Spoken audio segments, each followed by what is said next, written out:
Hi, good day, Shabbos, and welcome to Parshas Vayikra,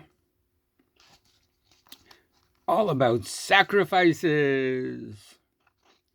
It's kind of a difficult parsha to get into, and a lot of rabbis have a bit of a hard time finding a relevant theme.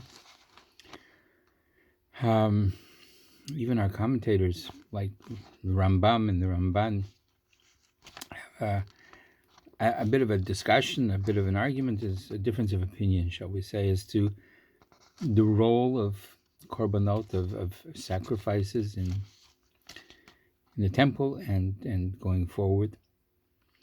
The Rambam suggests that the whole idea of the sacrifices was that we were being weaned away from an idol worship mentality that we sort of picked up while we were in Egypt, and it was still a ways yet to go to become, truly monotheistic. And so there was this necessity of having this kind of intermediary, this kind of animal sacrifice ritual, and that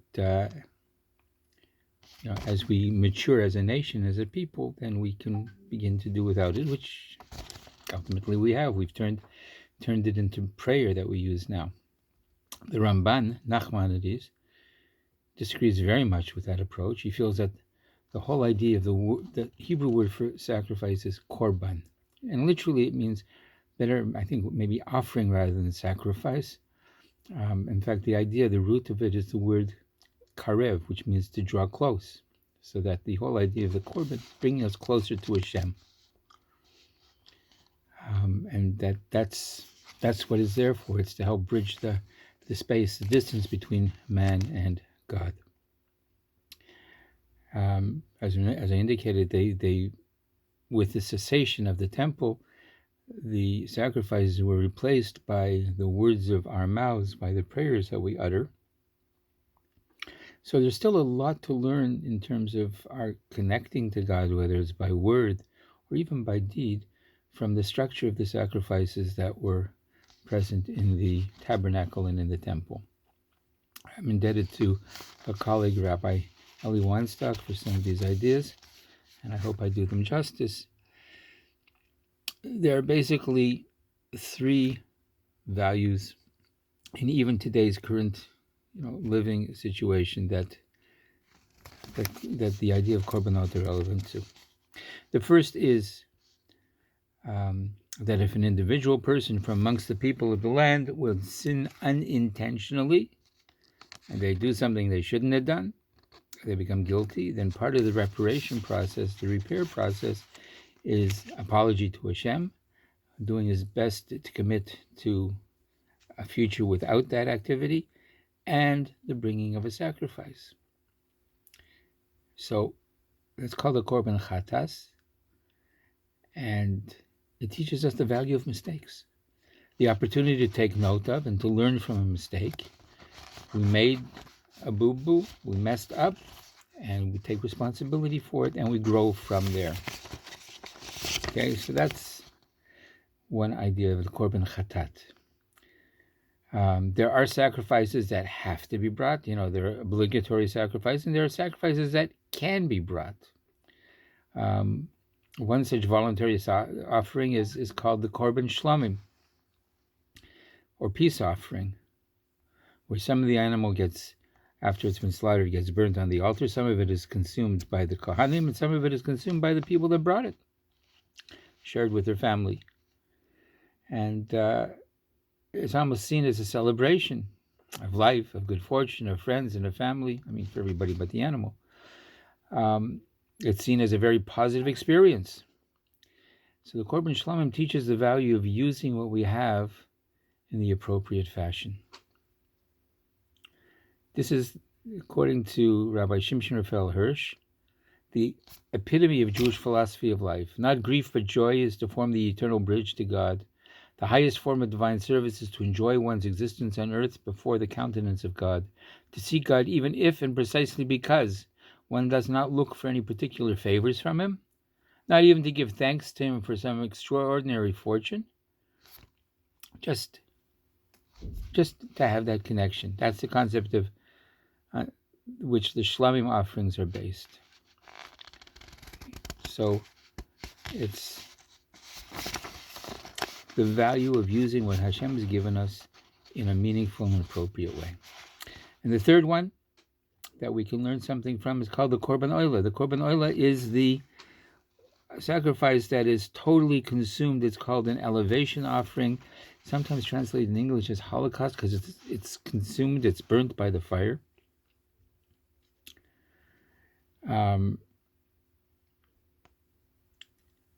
And there's a lesson to learn that the Oila teaches us the value of making sacrifices by giving of oneself. Okay? All of us are required to take stands and make decisions and take actions. The Oila is a reminder that actions and passion at times require sacrifice. Our passion cannot be obligated in a single command, transmitted through a series of laws. Self-sacrifice has to come from within. So it's a voluntary dedication of one's all. Okay? And that's really the secret of Jewish survival, is our ability to sacrifice. Okay?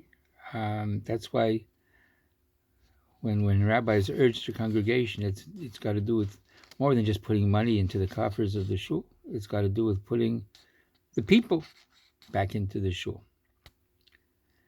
And it's not enough to just do an act of sacrifice and then forget about it. The act itself might take a moment, but it's preceded by years of preparation. It's followed by years of recollection. And without that recollection and reliving the sacrifice, it could be in vain.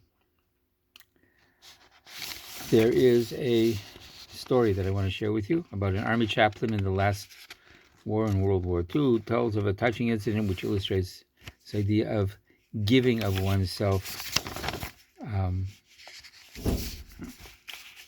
Here it goes.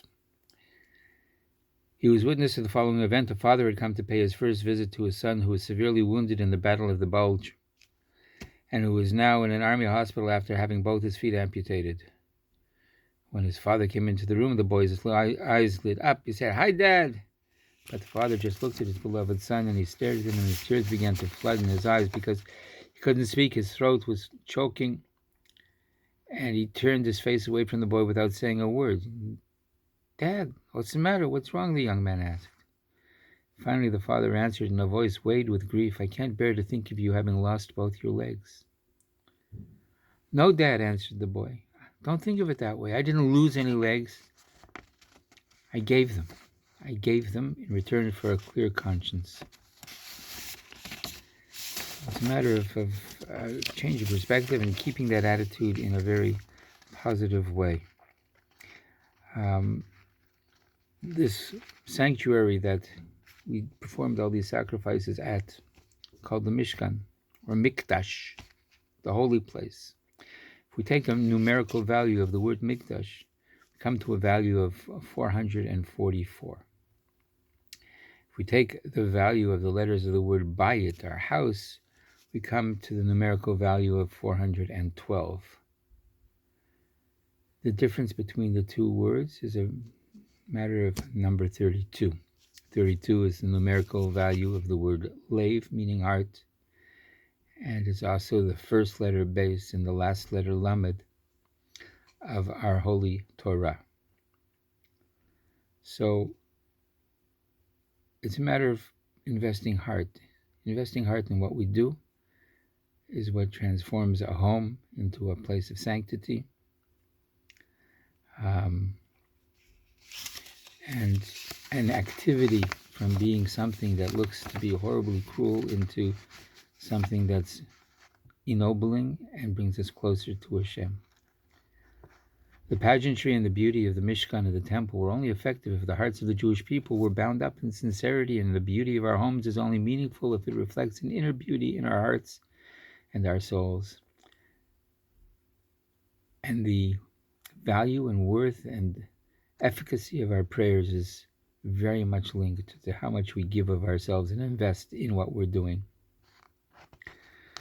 So let us resolve this Shabbos to invest the outer expressions of our religiosity with more soul, our homes with more Judaism, our tables with more blessings, our children and our spouses with more appreciation and affection, our minyanim with more attendance, our community with more care, our prayers with more consciousness. Let these be our sacrifices. Let these be our offerings. Let these bring us closer to Hashem. And may Hashem please bring back to us in return the Geula Shlema, the complete redemption speedily. Amen.